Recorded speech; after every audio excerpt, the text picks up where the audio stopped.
लोकतांत्रिक देश में शासन के द्वारा जब प्रशासन के ऊपर नियंत्रण इस तरह से कर दिया जाए कि उनके अपॉइंटमेंट से लेकर के उनकी ट्रांसफ़र पॉलिसी से लेकर के और उनके प्रमोशन से लेकर के सारी व्यवस्था जो हो, उसके अंदर यदि शासन पूरा नियंत्रण कर लेता। आज तक इस सरकार के द्वारा जितनी भी एक बॉडी है, जो बॉडी कॉन्स्टिट्यूशनल बॉडी हैं, जैसे चुनाव आयोग है, ईडी है, सीबीआई है, इनके सारों के हेड और इनके जो भी पोस्ट हैं, इनको इस तरीके से नियंत्रित किया गया कि उनके द्वारा शासन के ऊपर या शासन के विरुद्ध जाने की कोई गुंजाइश नहीं बनती। अब आप इन बातों को देखिए कि जब जुडिशरी के जज हैं, वहाँ से लेकर के सीबीआई, सीआईडी, ईबी और इनके अंदर कानूनों के अंदर इस तरह से बदलाव किए गए सरकार के द्वारा कि वो सारा उनका तनख्वाह, उनकी ट्रांसफ़र, उनका प्रमोशन और उनके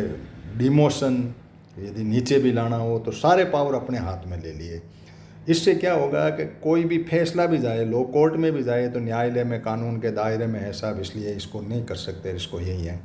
इन सारी परिस्थितियों को देखें तो जब प्रजातंत्र के अंदर ये कील ठोकने वाली बात है, एक ऐसी व्यवस्था जो चेक एंड बैलेंस में नहीं हो, जैसे अभी ये चीफ इलेक्शन कमीशन वाली बात आई, सीबीआई वाली भी बात पिछले कई टाइम से चल रही है, सारी रिटें गई है, चीफ जस्टिस ऑफ इंडिया के मामले में भी कई ऐसी बात आती है। तो ये जो इन्होंने NASC के बाद NGSC national judicial appointment commission के नाम से एक बिल बनाया था, जिसको 9 जजों की पीठ ने अनकॉन्स्टिट्यूशनल घोषित किया था। तब जाकर के व्यवस्था वो भी ठीक नहीं थी। जो इनकी व्यवस्था थी कॉलेजियम, उसके अंदर भी बहुत सारी कमियां थी, लेकिन इसके अंदर एक मोटी कमी ये थी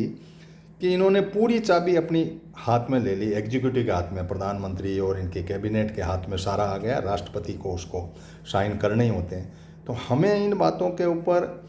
इस तरह से देखने की बात है कि आने वाले समय में जिस तरह के ढांचे का बदलाव हुआ है, चाहे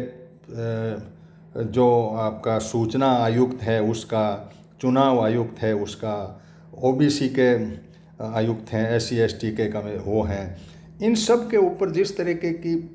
नियंत्रित व्यवस्था हुई है, और वो कानून का बना के नियंत्रित किया गया। कानून के दान पहले वाले कानून में बदलाव किए गए और बदलाव के मामले इसी तरह से ब्यूरोक्रेट शासन के द्वारा प्रशासन को नियंत्रण किया गया। उसके बाद में इन्होंने नया ढांचा एक खड़ा किया, जो देश के रिसोर्स हैं, उन रिसोर्स को किस तरीके से उसको कब्जे करना, चाहे ज़मीन है, चाहे माइनिंग है, चाहे और कोई ऐसा रिसोर्स है जिसको किस तरीके से कब्जा करना, इसके अंदर सारे बदलाव किए। जब सारे बदलाव कानून में हो गए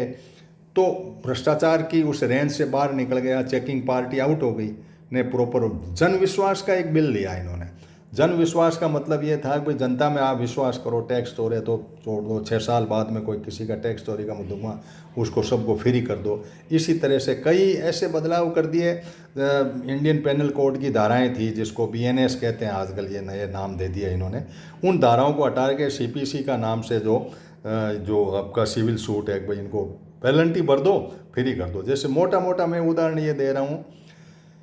कि नदी और नालों के अंदर पर्यावरण के मामले में जो गंदगी अंदर डाल रहे हैं, ये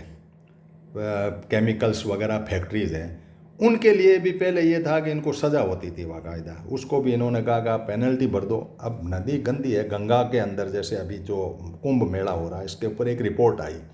रिपोर्ट के अंदर ये बात कही कि साहब इस तरीके से ऐसे जीवाणु हो गए हैं, शरीर के लिए बहुत हानिकारक है, पीने के अंदर तो बहुत ही बड़ी प्रॉब्लम है, बच्चों को तो बिल्कुल ही नहीं पीना चाहिए। आपकी आस्था हो सकती है, लेकिन कानून इस तरीके से है कि किसी ने नाला डाला, गंदगी डाली, लेटरिन की, कुछ भी किया, आप पेनल्टी भर दो। अब पेनल्टी तो वही लोग भर पाएंगे जो सेठ साहूकार हैं, जो कब्जे किए बैठे हैं रिसोर्सेज के। तो हमें इन बातों का ध्यान रखना चाहिए कि आखिर सरकार जनता के दायरे को, हित को कैसे कर रही है। कॉरपोरेट के लिए ईज ऑफ डूइंग बिजनेस के नाम से आप इस तरह से जो है वेल्थ क्रिएटर को आगे ला रहे हो और मजदूर और गरीब को पीछे करोगे, वेल्थ को करोगे क्या, इन्हीं को तो दोगे। तो ये बातें बहुत सोचने की है, इनके ऊपर अपना चिंतन रखिए। धन्यवाद।